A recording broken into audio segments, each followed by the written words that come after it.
Hi.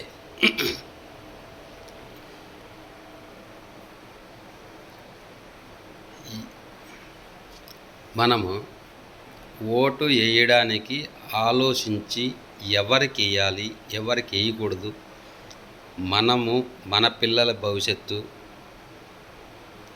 వాళ్ళ భవిష్యత్తు కోసం మనకు వచ్చింది అవకాశం. మన పిల్లలు మన కోసం అవకాశం వచ్చిందంటే మనం చాలా వరకు ఆలోచన చేయాలి.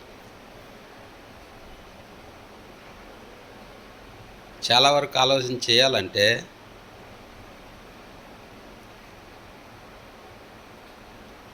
ఎవరికి ఓటేస్తే మనం బాగుంటాం, మన భవిష్యత్తు బాగుంటుంది, మన పిల్లల భవిష్యత్తు బాగుంటుంది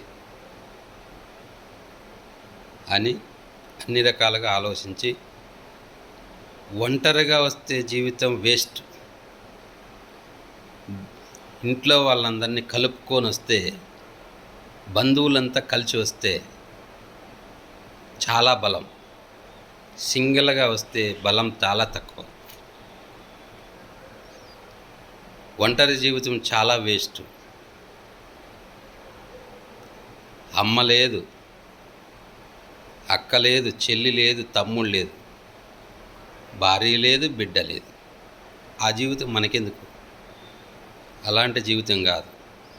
అత్త కావాలి, మామ కావాలి, బంధువులు కావాలి, బామర్దులు కావాలి, భార్య తరపున బంధువులు కావాలి. మనం అంతా ఒక్కటిగా కమాండ్గా ఉండి ఒక కూటమిలాగా ఉంటే మనకు బలం.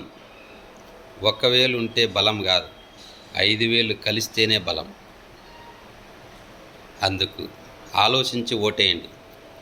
నేను చెప్తున్నా, బాగా ఆలోచించి మన పిల్లల కోసం, మన కోసం, మన భవిష్యత్తు కోసం ఓటు వేసి,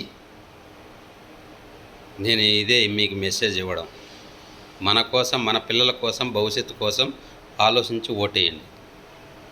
హాయ్.